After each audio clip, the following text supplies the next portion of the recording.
Oscars are more populist than festivals like Cannes, Venice, hence the Best Popular Film category, the latest in the Oscar Institute's Best Popular Film category. Row is that film technicians have weighed in, dismayed that the presentation of some of their categories will not be aired live.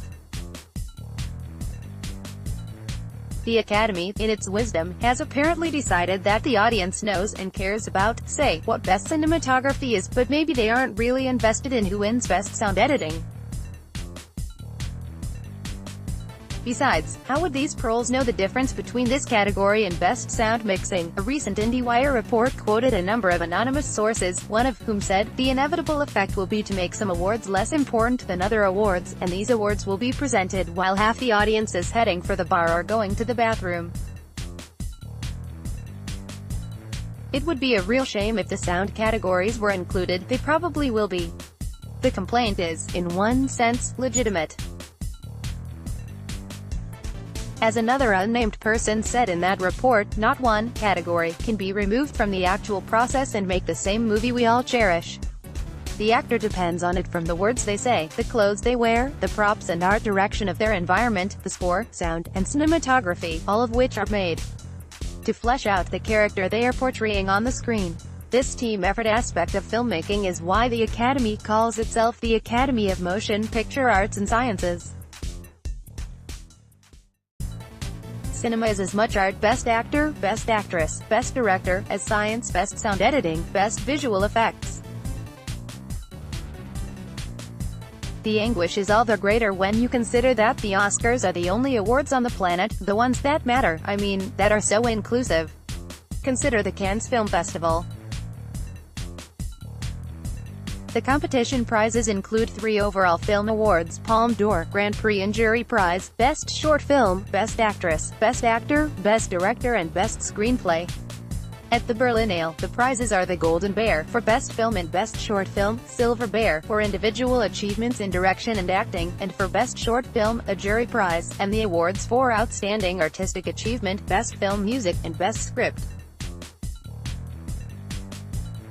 Among the big European events, the Venice Film Festival gets closest to the Oscars. Apart from the big prizes, Golden Lion, i.e.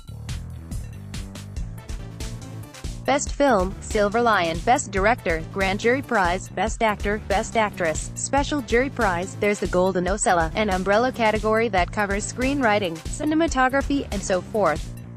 But even this doesn't encompass all technical categories.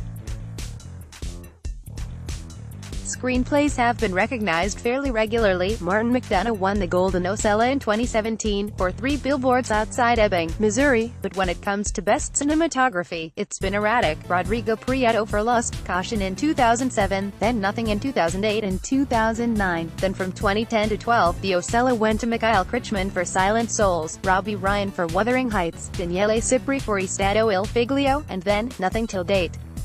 If you consider North American film festivals, the top prize at Toronto is the People's Choice Award, though there are juried prizes for Best Canadian Film, Best Canadian First Feature Film, and Best Canadian Short Film, as well as international awards for Best Short Film. Again, nothing for technical categories. Also read, with Best Popular Film Award, did Disney just buy themselves a whole new Oscars category? But then, the identity of film festivals isn't as confused or commingled with business as that of the Oscars. They are there to recognize the best of cinema as an art form. And if it seems unfair that they ignore the team effort aspect of movie making in favor of awards for just the most visible people who made the movie, actors, writer, director, let's also remember that filmmaking is such a complex team effort that there's no end to the technical awards you could give. Ever since Andy Serkis brought Gollum to life in the Lord of the Rings films, there's been some clamoring for Best Actor in a Motion Capture Performance. Another category worthy of serious consideration is Best Stunt Coordination. Without this aspect, most of the films we enjoy, the Bond series or Mission Impossible installments, wouldn't exist. Then, what about Best Casting Director? Where does it end? So it makes sense that Cannes and Venice and Berlin honor just the top-billed people. But the Oscars, on the other hand, have always had a spirit of populism. In 2009, Sidney Ganis, the Academy's president, announced that the number of Best Picture nominees would be doubled, from 5 to 10.